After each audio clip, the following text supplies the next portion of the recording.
Today on the Best Dish Ever podcast, we sat down with Chef Shorne Benjamin, the owner of Fat Fowl, to talk about his meteoric rise in the New York restaurant scene, what it's like to have a dish go legitimately viral, and his plans for keeping it all under control.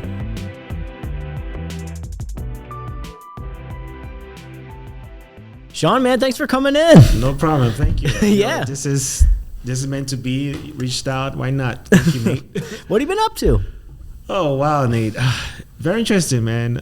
The best dish ever. I mean, just the highlights and reviews on that was great. Oh, thanks, your vision dude. came to life. And You know, it's crazy. It's like, you know, it's really funny. It's like you have something in your head, Right. and it's really hard to like get an idea like out until you have something to show, right? True. But dude, that episode, I thought it was like, first off, that's the reason you're here talking, because like there was so much we didn't get to uncover with your story of Fat Fowl. But man, appreciate it. Thank you. Thank you. I mean, sometimes I feel like, in the moment, everything is just about the food, but then there's a story behind it that does really capture. But I appreciate you sitting with me of this. Oh yeah, definitely. You know, when we were talking about Fat Fowl, you know, one of the most interesting parts of the story, I think, was how you transitioned into it. Mm-hmm. You know, and I'm wondering if we could kind of go back a little bit, just a bit, to figure out, like, you know, what were you doing when the idea to open up, or maybe you didn't even have an idea to open up a restaurant, but just like,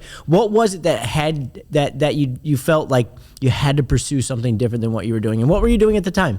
I was at a hotel, a chef at a hotel on Dallas Fifth Avenue. Kind of was like my pedigree into who I am as a chef.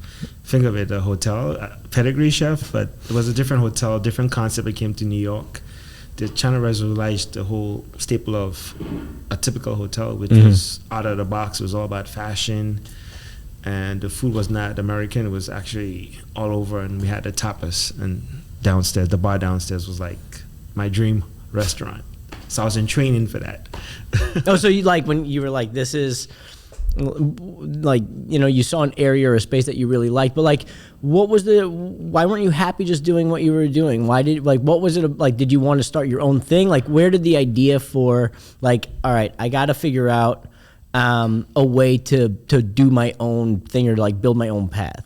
Well, for me, it was just about commitment, and commitment just led me from getting through culinary school, getting a job, getting the training you need, and just pursue that one day. I used to tell my coworkers, one day I'll have my own. And you just gotta go through the process, and that's why I just committed myself to go through the process. Did they believe you? They saw what is happening, like little things I'll be doing, special events that, you know what, he's doing this, but then here I am back to the job. So, but again, my one day was waiting for that one day. Yeah. Well, why even go to culinary school? Like, what were you doing before? I was a stockbroker, and late nights, and being in New York, just exploring the restaurant scenes. Wait, what do you mean stockbroker? Yeah, I was in finance. Like, you were like suit, tie, all that? Yeah, suit, tie, suspenders. That's awesome. Yeah. But like, what was it unfulfilling? Why did you want to get out of it? It seems like it's a lot of money. It was a lot of money. For me, it was just, again, I just wanted to see. I felt at the time, New York was. I'm from the Caribbean, so Caribbean restaurants were not represented highly. It was more like hole in the wall spot, and I was like, I want to think bigger than that. So it just led me to say, you know what, fix the problem. And fix the problem came with a crisis. When the financial crisis happened in 2009, I was a crossroads in my life, got laid off. I'm looking at, financial world's not going to recover anytime soon, so let me pursue this dream or passion of opening a restaurant and becoming a chef. But I said, let me figure out how to anything, so I went to culinary school. Man, that's a hugely important moment, I'll bet. Like, so what was it like getting laid off? I mean, I don't mean to, like, I don't want to harp, but... There's certain layers to me, and I'm going to put it out here, right? I always think I'm a visionary and stuff, certain things. When I was in Wall Street, I found that there was a young Caribbean professionals in New York that was in my peers and circles in different branches of finance, Goldman Sachs, JBP Morgan, and I find that even for after work event, there was nothing. Even when you have to go to lounges in the city, you rarely get a segment for Caribbean music. It'd be like 5 minutes and that's it. And I'm like, I was tired of that. And me and my friend G Upscale, I gotta give him a shout out. We had an idea to do an afterwork event, make a Caribbean theme. And we pulled it off and it was a hit. Like, who's who came to the city, and typically back then Caribbean people not coming to the city. The party stayed in Brooklyn. Yeah. So we try to make it upscale, and it just led to a big platform. Oh wow! So you guys were like going out, not a lot of Caribbean food, or at least done the way that you think it should be done. So you're like, fuck it, we're gonna do it on our own. Yeah. Wow. Yeah. And then it was a hit. So it was like between, like, you're like looking at like Signal, right? Right. Which is like, okay, this there's not a lot of this. We did one, people really liked it. Right. You know, a situation happens outside of your control, which, you know, you laid off, downturn, and you get to that moment where you're like, okay, wait a minute. I did this one thing that felt really good. Mm-hmm. People really liked it. Right. You know, and I'm in this other field where maybe I'm not as passionate about it as I thought I would have been. Mm-hmm. But like, I wonder what Mom said about that. I don't know. I'm not a first generation immigrant to the States, but I would imagine that that journey here to provide you with an opportunity to do something like be a doctor or a lawyer or finance. Right. Was it like, nah, way you're not doing that, or what was that conversation like? The crazy part, they asked me if I'm sure about it, and they just ensured that, you know, it's a lot of work, and I told them I'm committed to it. And for me thinking like, hey, listen, if I have to peel a box of onions to get to where I need to get to, I'll do it. That was my mindset. So how old were you when you got laid off? 30. So 30 years old, you decide I'm going to culinary school. Yeah. What was culinary school like? Were you like with a bunch of kids? Like, what was that like? Where did you go? I went to the French Culinary Institute, the best school in New York at the time. It's not existing anymore, so I'm happy I'm part of that alumni. For me, it was just a kind of different transition. A lot of people are going through a different phase in their life. Even a lot of doctors and lawyers were there, transitioned to culinary. Even surgeons were trying to be chefs. And it was crazy where everybody's finding their happiness was food, so they wanted to master that. So I guess we all went pitching in to reinvent ourselves. How long is the program? Which was the crazy part, 9 months. 9 months is like fast, furious crash course. That's wild. If you're not catching up, they give you 2 chances and they kick you out. For real? Yeah. They'll kick you out? Yeah. Yeah, after you pay all that money. All right, so like looking back, what was like the most important thing you learned there? Discipline and assurance, and sometimes you don't have to rush to get things. Just do it the right way. Yeah. And I remember the chef named Candy. Candy was like a short general, and she was just mean, but she had a soft spot, and she recognized I was talented in some ways. Where she see it just needs some finessing, and she'll give me lessons after class, even to saute. Oh wow! Like me and her used to have beans in a saute pan and just saute. Don't let nothing drop. Yeah. Really? Yeah. That's so intense. Like a classy kid. That's intense. So you go through this program. You're like 30 years old, and you come out. What do? You just like start working in kitchens, or how do you? Well, how do you deal with the financial, like, so you're making a lot of money, you go to culinary school, you come out, maybe you had something saved up, but like you don't got a lot coming in. Well, this is the fun part. Let's just go back to the beginning. When I was exploring culinary school, I was at my financial job. I realized I was taking a major pay cut. I'm like, I don't know if I could do this. But then when I lost my job, I had nothing to fall back on. So I said, you know what? Let's just do the right way. Let's go to culinary school. Let's see what goes. If it doesn't work out, I could fall back to my finance. Yeah. And best decision I ever made to go to culinary school, and I feel blessed, and it feels like a Cinderella story, to be honest. Yeah. So where did you go? What was your first job out of culinary school? First job was at a steakhouse. I mean, that's like a gut check, you know. If it's real, it's real at this point. Yeah. And a lunch service at a steakhouse. I worked at Molini Pacelli. It's on 51st between Park and Madison. Lunch. I never seen lunch like this before. And they put me to shuck oysters. I said, okay, oysters for lunch. Nobody told me people going to eat oysters for lunch. Not knowing that this restaurant does 400 covers for lunch. Jesus Christ. Yes. That's a lot. And everybody wanted an oyster platter because everybody wanted to celebrate, especially on Fridays, it was worse. And this is where it was the gut check, as you said. And there's people that's there, didn't go to culinary school. Here I am coming from culinary school, figured that, you know what, he feels a hot shot. Yeah. And just watch me bury myself. And they're not looking at me like, they're not trying to help me. Oh, they're not going to help you. No. Oh, no. You're the fancy guy with the, yeah. Wow. So they just stand around watching you just kind of get in the weeds real bad? Yep. And, you know, that's a humbling experience, isn't it? Yeah. And again, you want something, you go through some patches, but you just need to just push through. Yeah. So you're working at a steakhouse. I'm guessing that you ended up doing okay there, or did you? Yeah, I ended up doing okay there. The only thing for me was like I came from a financial background and structure, so it was different. You know, where the way people speak to you is like, yo, they talk down to you, and and like I won't say it, but like the Mexicans I was in the kitchen, they're like, yo, this is our stuff. Don't come ever. Whoa. It wasn't like it wasn't mean, but they're like, make sure that they're not going to make it easy for you. Yeah, that's crazy. Yeah. I never thought about that. Like it's like territorial in the kitchens. You know, one thing I want to ask about is what it was like. So when you're in finance, you know, you're with the group being served. You know, you're with a group that's accustomed to, you know, having the experiences, not giving the experiences, right?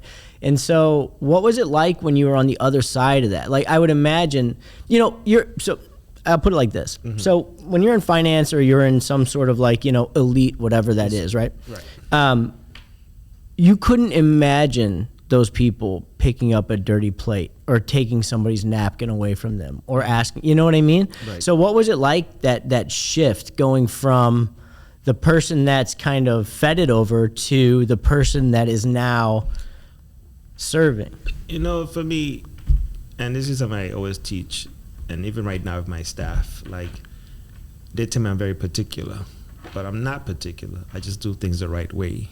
And for me, engaging with guests from a hospitable standpoint, taking somebody's napkins is about giving them a grace and a great experience. So that for me was just me offering how I am with good service. So I didn't think about it, well, hey, I used to be the other guy on that side, but for me it's just creating and able to practice architect in terms of hospitality, to be like, hey, I could do it and make somebody happy.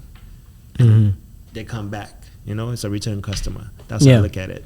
Yeah, I mean, I don't disagree. I think that, you know, it's a I don't know. I would just imagine that there's something about, you know, the individual, like you specifically, something about you that could graciously move from one kind of culture to the next, which is, you know, once you're in a very corporate setting where you got to be very measured, you're watching, you know, everything that you say and how you speak, you're aware of power difference between you and your boss and all of these things. You got your sharp suspenders on, and then you're with them in the back of the kitchen. It's a whole different experience. I mean, you know, did you feel that you belonged in one world over the other? Not at all. For me, it's just sometimes I missed the structure, and then you know what? Sometimes you look at it. Hey, this is just one phase of the growth, and this is like, hey, you coming to be a gladiator. You know, you get your beat on, and then you master it. So for me, I embraced it. The one thing I would say, the setback of those things, I lost 2 knife sets where. They just walked away? You rush it, you're going home, and you forget it to put in your locker. Then somebody's going to be evil and take it. But that's not going to stop me. No. So you go back and buy a next knife set and continue. So as you're working through these kitchens, are you formulating a game plan? Yeah, I mean, for me, is an exit plan also.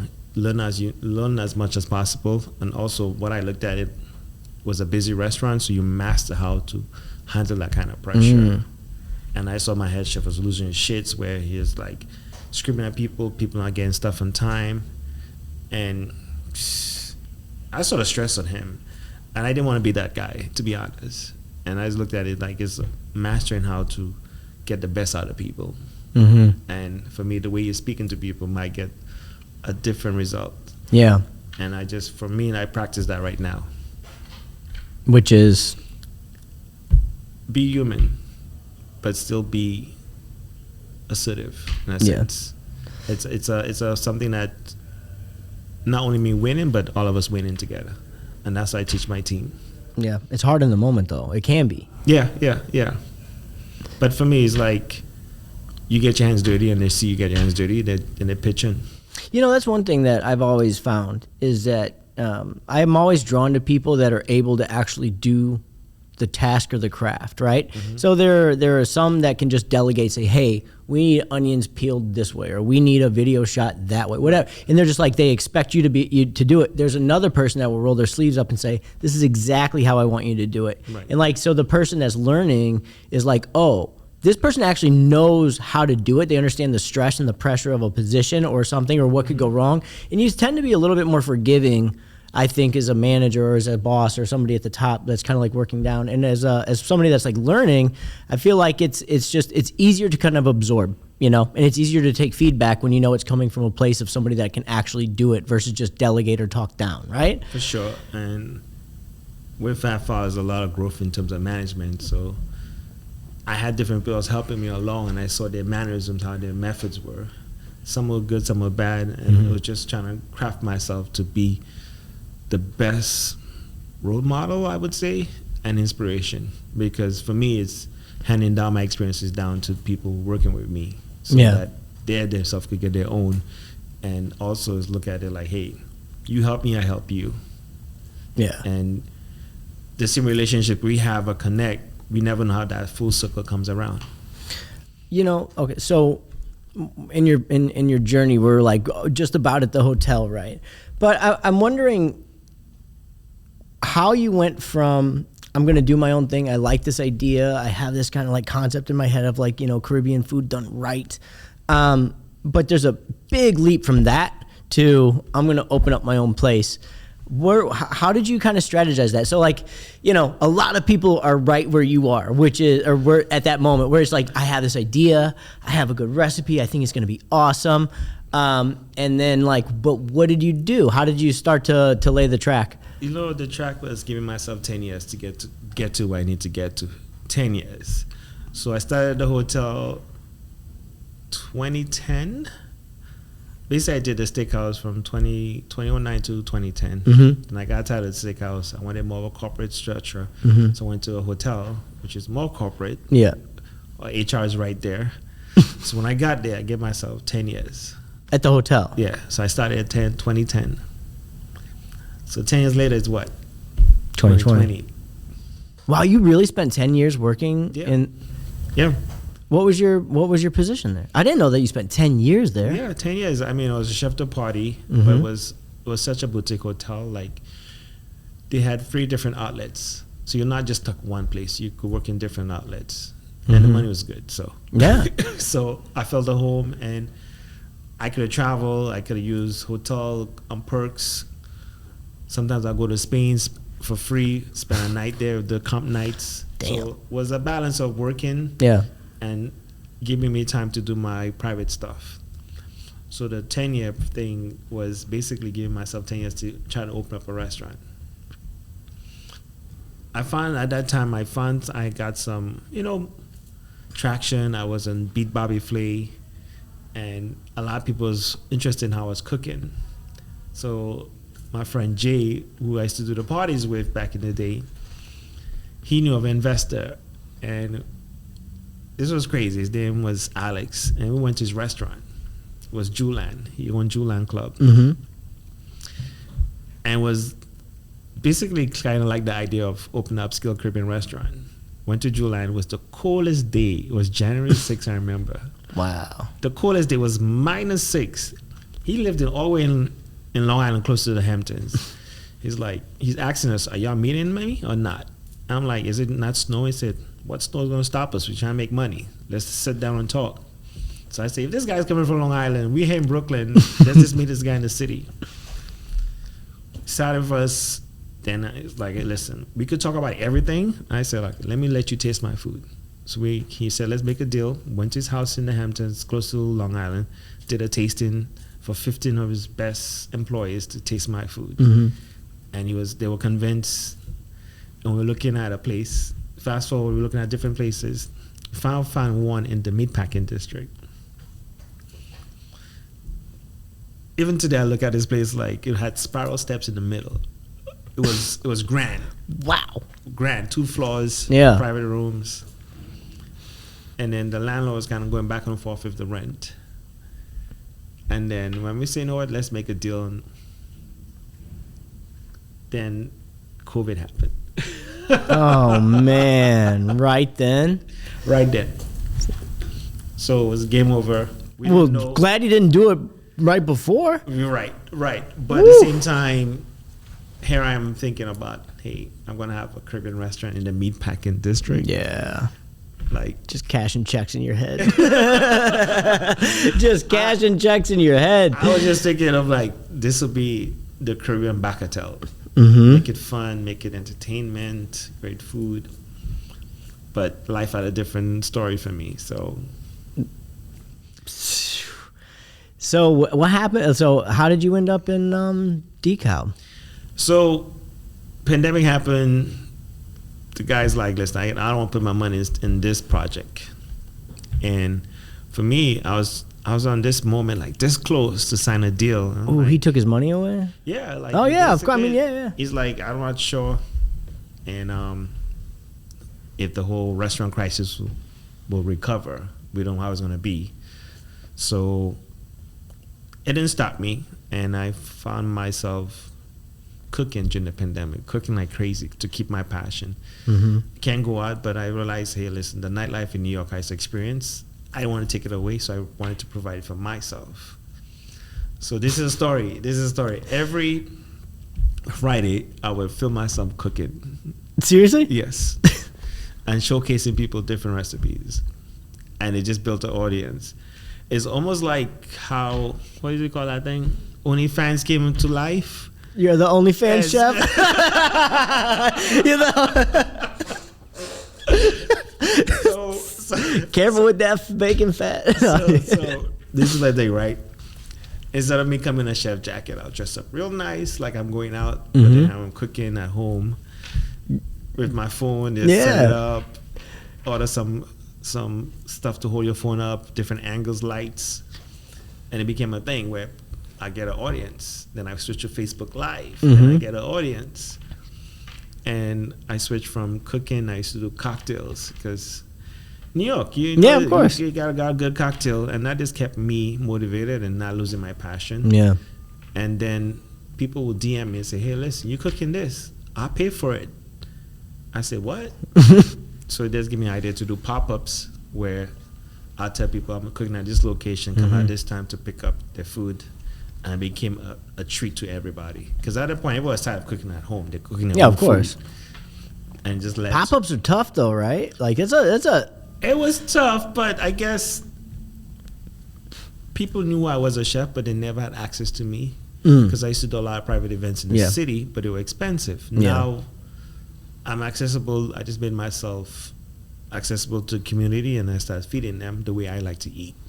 And that's when I was doing some crazy stuff, like funny stuff. People would buy into it. They actually say all your videos of thirst traps. They said thirst trap OnlyFans chef. Jesus. But then it actually caught the attention of Marcus Samuelson Group. Really? Yes. That's Red Rooster, right? Yes. And that's a big deal. I couldn't believe it. So basically, there's a headhunter. Basically, it was Marcus Samuelson commissioned a restaurant in the Bahamas. And this headhunter said, "Hey, I got a call. I thought someone was calling me for food, like pickup. He said, I have a job for you." I said, "Job?" I'm like, "What job?" They said, "Would you want to work in the Bahamas? Marcus Samuelson's opened up a restaurant. I think I'm looking at your Instagram. I think you're the guy." I'm like, "What?" He says, "A 400-seat restaurant." I said, "Damn, that's a lot." That's big. And I said, maybe I'm not your guy. But he said, listen, this interview, maybe you could be the chef de cuisine and you have your executive chef and you just work with the executive chef. And maybe later on you phase into the executive chef role. I said, all right, fine.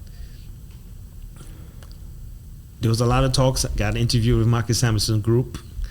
They loved the ideas I had. And they were looking at other people. So they put me on ice. In the pandemic, later on, Chop calls me and said, hey, Chef Shorne, you want to compete on Chop? I said, what? You're So I'm thinking it's going to be in New York. It was in Knoxville, Tennessee. I had to fly out to Knoxville, Tennessee. Never been there. I thought it turned out to be a very cool college town and some great food there. Of course. And the amount of COVID tests I took just to get to Chop, oh my God, daily. That was fun. And how'd you do? that was great TV. Made it to the dessert round. That's all I could say. Okay. But it's good TV to watch. Must watch TV. But that was a great experience. I always wanted to do Chop. And when Marcus Samuelson's group saw I did Chop, they came back to me and said, hey, let's sign this deal right now. They wanted to build on the motivation, the hype, and the momentum of me being on Chop. So we were going back and forth with finance, and Bahamas was expensive.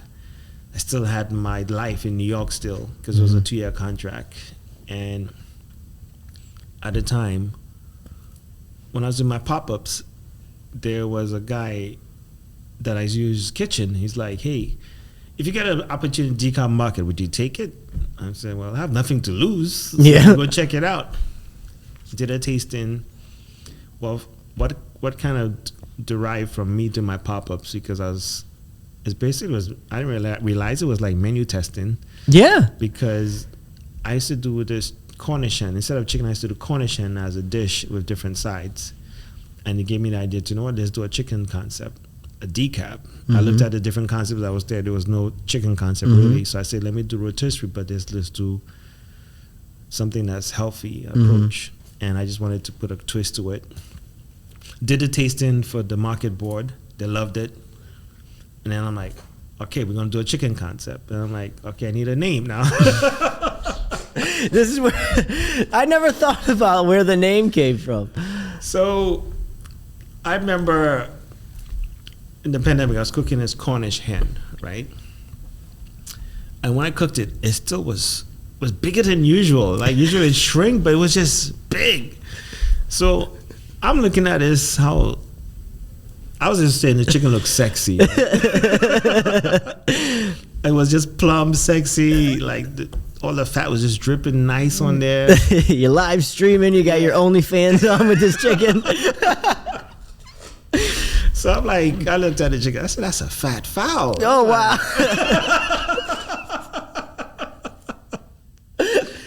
And just me saying fat fowl, it just sang on my tongue. You said that. I just let it go. I said, you know what? That's the name, fat fowl. Wow. That's hilarious, and man. That's a true story, too. You really said it just like that, didn't you? That's a fat fowl. Well, that's one thing, though, but like this sandwich, and like that's really, I think, it's, it's one of the most viral dishes in New York City from the last like couple years, man. Like, it's, I don't know what it's like to have something kind of hit like that. And we could go back and talk about exactly like how you came up with the process, but I'm a little more interested in like what's it like having. Okay, so you open in DeKalb Market? Yes. Okay, and was the sandwich like a key component of it yet or no? It was part of the menu from day one. From day one, right? Yeah. And like when you first developed it, I'm imagining you had shown it to people, and I'm sure you got reactions from it. And like, it's funny because you were saying like you were menu testing. The other thing that pop-ups kind of allow you to do is just kind of like see the reaction from customers and like what they like and what they don't. You can kind of always adjust. When did you know you had a hit? Wow. When I knew I had a hit was probably, I'd say 15 years before that. Yeah. For real? Yeah. Because I used to do events and I used to shred my oxtail of the bone. And I used to actually do it with some eggplant marmalade on top on a crostini. And That's a nice hors d'oeuvre. yes, That's very great. it was like tasted. Yeah.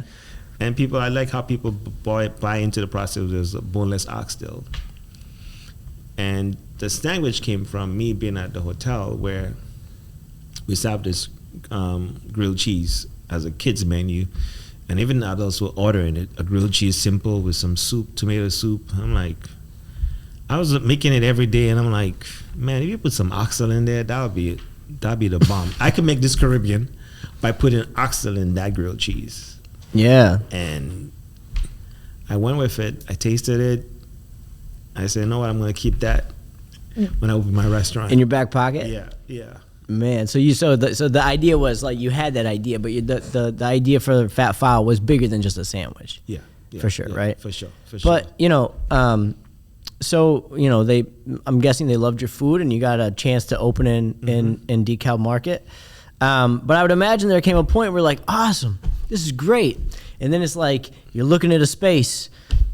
There's no sink, there's no oven, there's no range, there's no dishes, there ain't shit. Right. And like, New York is not an easy place. It's not cheap. Mm-hmm. I know that like, it's funny because if you're not a small business owner or you're not a journalist covering small business, you don't really understand how incredibly difficult they make it for you. And so I'm wondering, like, look, you got this idea. You can have the best idea in the world. You get the best food in the world. You can have the biggest social media account and all of the OnlyFans dollars coming in you want.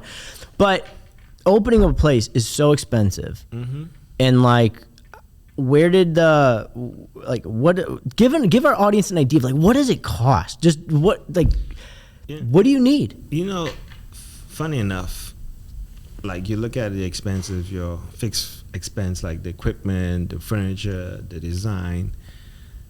That's not even the real deal. It's like when you have to get the permits, the licenses, insurance. It's like that kills you when you think like, you know what, I'm done. Then the next thing comes. The fire department wants their cut. The health department wants their cut. Workers' comp want their cut. And it's almost feel like you just have to have the right mindset and backing with you, which I had the mindset, but I didn't have the backing. So this was just done on, I won't say a Hail Mary, but just feel like, you know what, I'm doing it for purpose, and just take what it comes and deal with it. So did you sign the lease first, or did you get financing first? I signed the lease first. And then we're like, we're going to figure this out. Yeah. That's crazy, right? Yeah. And I had a partner in it, and I was leaning on him to be like, okay, you handle all the paperwork and all the logistics of the restaurant. Let me just focus on cooking. Yeah. He backed out on me. Oh. And I was like 75% closing to finish this project off, just to start. What was delaying me was my equipment, because at the time shipping was crazy. And he left, took his money out of the bank and signed checks, and had to pay all the bills. And I'm like, what I want to do, like, I'm dealing with creating a concept, then now I have to pick up the rest of the load of what I expect him to do. And, I just went to Faith, and went to my cousin in Canada, and I told her, listen, I'm at this point, I just need 30 grand just to cover some expenses to just get this open. And she had faith in me. She sent it to me. And even this today is like just me motivated to succeed, because not I'm indebted to her, but her husband was a CPA, and he helped me with my business plan. And the crazy part, he helped me with the business plan. We did it together. He had an accident where he went to Africa, and I don't know, for some reason, I don't know what happened. He was unconscious for a long time, and he was kind of in a vegetable state right now. Still? Yeah, still. Dang. Yeah. So I'm like, they gave me this he was kind of like help, like not the breadwinner, but they co-depend on each other to live, and they basically made 30 grand of their savings, banking on me, and everything that's happening, I just pushing myself to not waste their efforts in me and believe in me, and that just me saying again, taking another responsibility to be committed to succeed. I want to say, and I'll cut this out if I'm wrong, I want to say the day that we filmed, you had like just paid it. You were in a very good mood. Yeah. And I remember you had said something about just paying off something or something like that. I was right around it. Was it? Yeah. What? Yeah. How crazy is that? Yeah. Man, that had to have felt good. Yeah, for sure. Just to give us something to say, thank you. But like and a big part of that, I think, and I want to get back to something I kind of like trailed off on, is like you knew you had a viral hit the minute that you were like, wait a second, I can take a kid's grilled cheese, turn it Caribbean, and it's gonna be an awesome thing. And you're like just sitting on this awesome sandwich. When did it go? When did it hit? Like, what was the first time somebody was there at Fat Fowl? Like, yo, I saw the sandwich, I gotta try it. What was that? You know what? For me, creating the Fat Fowl menu, you recognize things, but yet still the way the menu read was intimidating because it was not typical Caribbean food, and the way I paired it with lavender chicken, black fried rice, broccoli with samba vinaigrette, like is it the chef in me in there? Mm-hmm. And then, but what everybody saw was oxtail grilled cheese. That's the only thing they saw on the menu, and they're like, oxtail grilled cheese. So it kind of, they missed on a lot of things, but I recognize, hey, I'm different. There's an oxtail grilled cheese sandwich, and I just wanted to. There's also something familiar though. Yes. So it captured the crowd where I'm being different. I'm different, and they get the essence of it with the sandwich. So that sandwich was the draw, and then when they realized, okay, if the sandwich is this good, let me experience the rest of the menu, and that captured them. Man, but when I was there was a line. Yes. And like, I know you got other food, but they just wanted that damn sandwich, man. Yeah. So like, but was there an influencer that came out, or was it just a slow build? I mean, I remember like there was no oxtail sandwich everywhere. It was just fucking everywhere. And I'm wondering what that was like. I mean, that had to have been crazy. I wanted it, I envisioned it, I manifested it, because I knew I was a good chef in my mind. It's just having my own and able to be like different platforms where I'm recognized, but yet still I didn't have my own. So now I have my own, I'm producing, and I just knew in the mindset, no, I could succeed, because before I had a restaurant, I was getting attention. Now I have my own restaurant. Let people know what, hey, let the writers come and see what I'm doing in my own restaurant. Yeah. Even though it's a takeout spot in a decaf market hall, but this is me, and I'm aiming for Michelin, to be honest. And I read the guidelines. You don't have to be a sit-down restaurant, which have good food, good customer service. 100%. It meets the criteria. Yeah. So, even so recently, there is a street vendor in New Mexico City. Yes. Mexico City, a taco guy. Yes. I went to a place, I don't mean it, but like I went to a place in Singapore that does chicken rice. Wow. Crazy little stall, Michelin star, so that's 100% true. But I want to like push back, man, because there's a lot of good chefs making a lot of good food, don't do shit. Right. Like, it's just the truth. Mm-hmm. And so like it's like this weird thing where like you have to have this combination of, a spectacular dish that's different but recognizable, like a grilled cheese sandwich, but with oxtail, and you got Scotch bonnet sauce, and you got like it's a lot going on there. But you also have to be a little bit, I think, you have to have a like an extroverted personality a bit. We had talked a little bit earlier about being the person that's being served and serving somebody, right? And like the ability to kind of like take away any sense of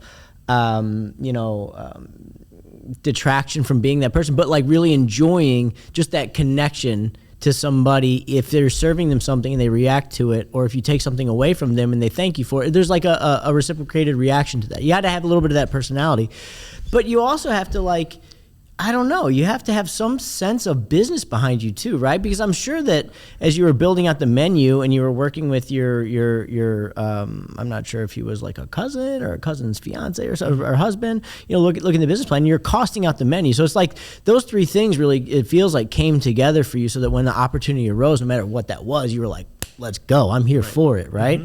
But that still doesn't mean that you're going to be able to handle success once something does go viral. And I want to know, when did that sandwich, like, was there a time where there was no line for it and then there was a long line for it? Like, what happened in between? Where's that magic?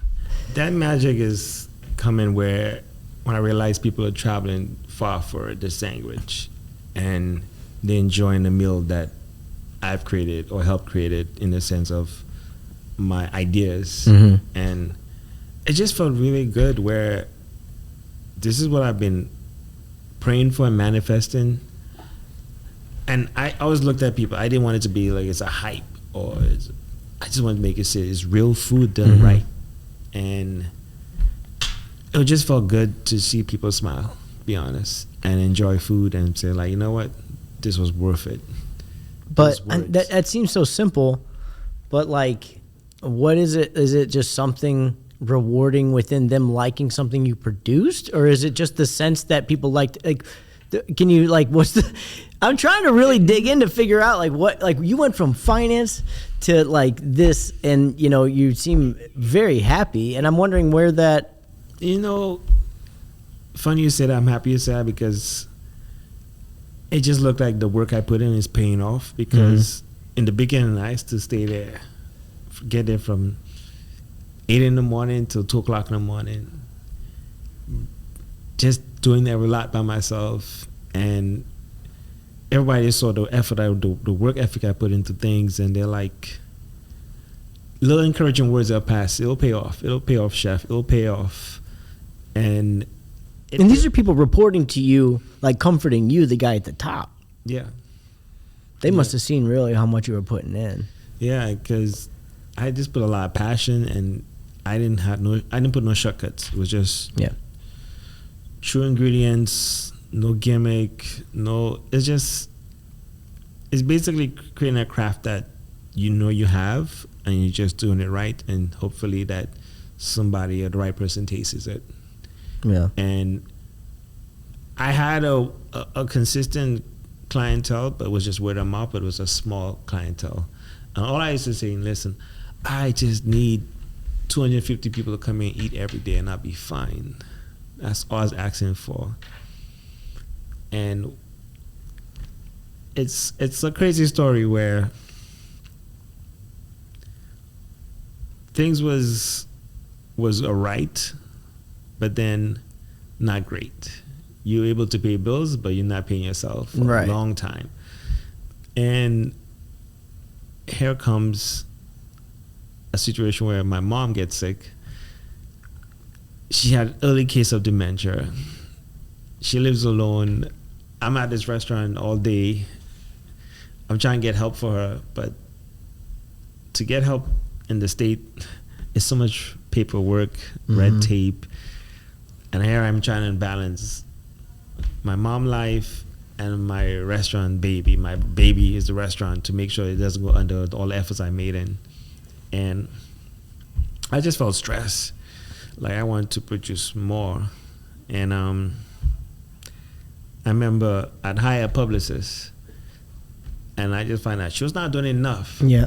I'm like, listen, I need traction. I need something to get recognized. I need to be on TV. I need to get this word out, like, now. Like, it's not like I just felt I had a lot of stress, and I was trying to balance my mom health and the restaurant health. Yeah. I mean, it's I bet in the back of your mind, you're like, look, at this restaurant hits, I can take care of mom. Yeah, for sure. And it's just a crazy, I don't know, it's like, I feel like, not to be corny, right? It's just like the birth of Christ, when they talk about the baby in the manger and the 3 wise men coming in. 3 wise men, that was just so crazy, where it was kind of like something I would say describe as the perfect storm. I'm seeing other people on social media getting a lot of attention for. I'm like, wow. I'm congratulating. I say, well, maybe one day somebody will come here and give me that review, because all I want is a review. And sometimes there were hopes. So I remember this guy. He came there, ordered. I could read body language. And the guy's like, just give me anything you want. I'm like, you can't get anything you Right. want. Like, are you hungry? How hungry you are? So I said, like, let me give you the experience. It's your first time. So I hooked up with some sides. And the guy sat down and watched him eat. He's like, you know who I am? I'm like, no. And the guy's like, I'm a food critic. I said, okay. I said, from where? He didn't want to tell me. I said, this is some damn good food. And he was talking about the chicken. So I said, all right. He didn't want to tell me. He just gave me a name. He said, you're gonna be successful. He just put it like that. He didn't want to tell me where it's from. So that's that guy. Months later, then this other guy named Brandon NYC Cheat King comes in, randomly hits me up. Hey chef, I'm in Decop Market. Can I come through? I said, fine. Yeah. I'm excited. I'm there. I'm cooking. He was amazed by the food, and then he had the oxtail grilled cheese sandwich. Like, holy shit, this is on another level. But with Brandon, he came the Thursday. He posted the Friday of the experience. And I said a perfect storm because that Friday, New York City had a flood back in October where it was a crazy New Easter came through and everyone was home.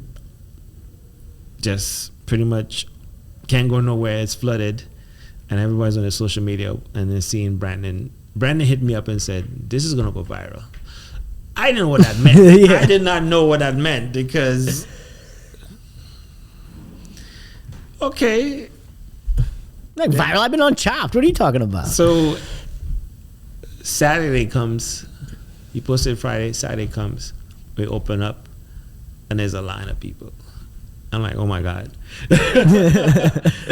So I said, okay, let's just give these people an experience what Fat Fall is. This is our moment. I rallied my staff and say, we're going to do this, but this is not new to us. It's not a new menu. Let's just cook. Let's have fun. Did that. Saturday, Sunday was the same thing. Then Monday comes. I'm like, okay, this was just a weekend vibe. I was short staffed. Most of my strong guys are off on Mondays. Then Monday comes. There's a line, and people tell me they're coming from Albany to come there. I'm like, holy shit! I have no product. I'm prepping while I'm cooking at the restaurant. And the few people that sat in front of me watching me cook, they ate the food first, telling the people online, hey, this is worth it. Yeah. And it just felt, it was a moment where I broke down because other people are testifying to other people how good this was. And this was not just a hype. And it melted me because this is what I wanted, and I just wanted to show people I could cook great food and put all ego aside. I just wanted to show people what good food is. And that was just my message for my food. And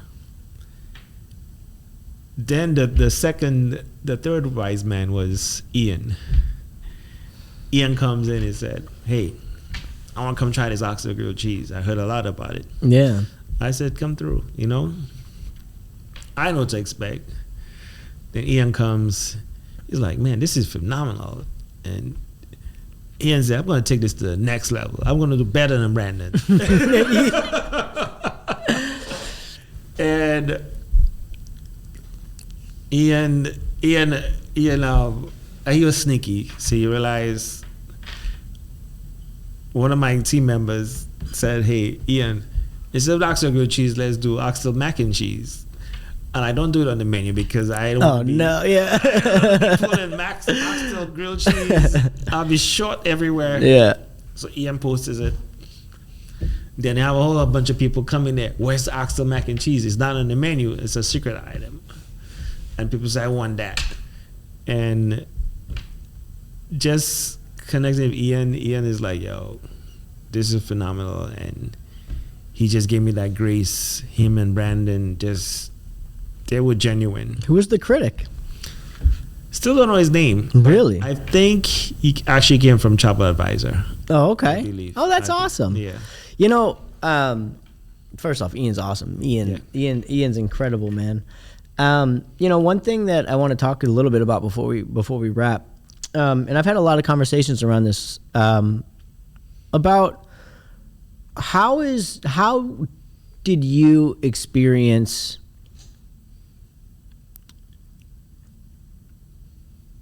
I guess my question is, I don't want to beat around the bush here, right? No. What did you feel that Caribbean food was seen as less than as you were coming up in the kitchens? Like, was it something that you thought was given a proper respect or a proper place? Like, you have like Italian cuisine, you have French cuisine, you have, you know, I mean, there's a lot of, I guess, attention paid to those. Right. And I think when you look at something like, you know, oxtail compared to like, you know, duck confit or something, you know, one has a place at the big kids table. Right. The other one isn't necessarily seen as something that's like as valuable. And I'm wondering if you've noticed that, or if that's something that. Yeah, for sure, I've noticed it, and that's part of my motivation actually to change the landscape on Caribbean food.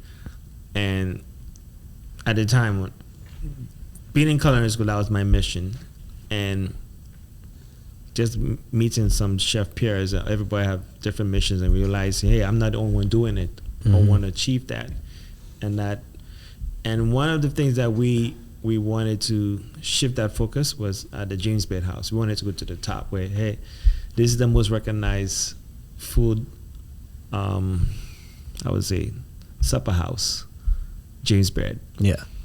And there was some chefs from, I can mention Digby, Chef Andre Fowles, Kwame with Tatiana. We did a dinner in 2018. 2018? Yeah, 2018 or 2019 at the James Beard House. So this is Kwame with Tatiana, me, Andre Fowles, Digby, and another pastry chef named Angel. He was from Puerto Rico, but he was in the Bahamas. And we did this amazing dinner centered around Caribbean ingredients, but upscale. Yeah. And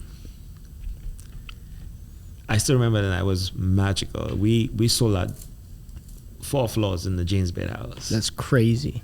Yeah. Doing That's a crazy. Caribbean theme night, which was not traditional stuff, but just upscale. And we just looked at all of us have a pattern, a message to achieve. Here's Kwame Tatiana. Here I am in Brooklyn with Fat Fowl.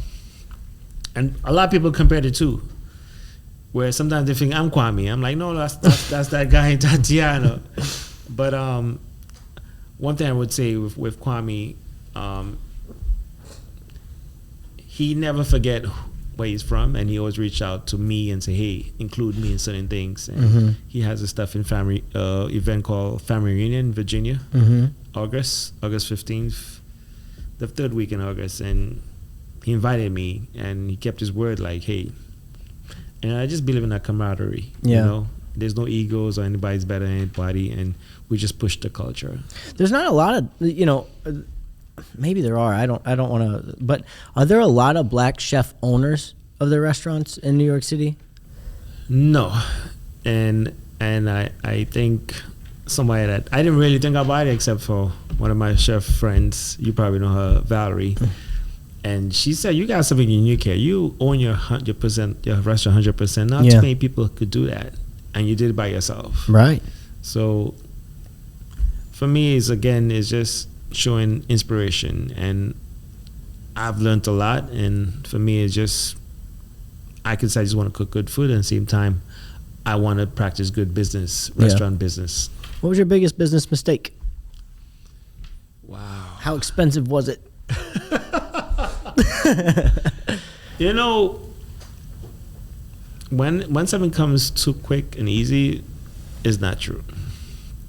And I look at it with individuals and promises where they could do a lot and they want to throw a lot of money at you, but then the value of it is not a lot because they just try to cage you. Yep. And my lawyer will say, don't rush to make deals. Do your background check, do your homework, and, dot the dots on there for sure. So what's next for Shorne?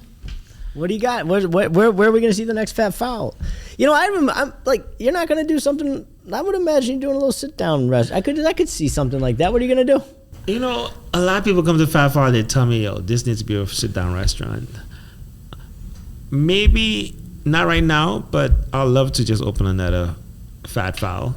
Yeah. In the scale of like a Sweet Green or Diggin'. Oh, so the idea is not like, an Amy Ruth's, which is just like an institution that people come from all over for. This is made to scale. Yeah.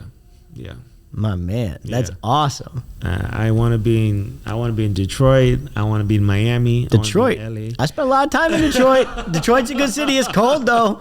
It's cold. If you're remembering one day that you had to make a trip on a cold, it's cold. No, it's funny. It's like I think that there's a huge, just a huge. I hate to say appetite because it sounds so lame, but I mean for your food and for that style of food and for those different flavors. Like, I think that you were really seeing the shift. And just from my perspective, and I mean, all I do is go out and I, get to talk to really interesting people, and I get to see where that energy is. And I get to see where the energy is on our Instagram channel. It's really weird, but like I can see which ones kind of like go and don't. And man, I'll tell you, I did one piece on a Jamaican patty, Little Miss Muffin and her stuffing. Oh, wow. Okay. You know that one? I saw you know that one? That was great. Blew up. Like, it's like it's just something that I ate all the time. I loved it, but it's just you see this. There's just so much attention being paid, and I think you might get lucky. I think that like whatever you're gonna do next, man, I'm excited to see it. Dude, what a story though, man. Yeah. Wait, you said you wanted to do 250. If I could just do 250 tickets a day, yeah. How many do you do? How many do you do now on average? I do the 250, and it's efficient. For me, it's like I have a small space. I don't want to. It's tiny. Yeah, it's tiny, and 250 is a lot to do. Well, I just want to say when we were filming that episode, and like we were making people late, they were so mad at me. Man. They were so mad at me. I was like, "How good is the sandwich?" This guy's like, "I don't know, man. I haven't had one yet." And he was looking at me. But Shorne, man, thank you so much for your time. Thank you, Nick. Guys, you got to get out to Fat Foul, eat the sandwich. It is the best. There's other food on the menu. I don't remember what it is because that sandwich just like buzzed in my head, man. Thank you so much. Appreciate this. All right, brother. Anytime. Thank you. One love. All right.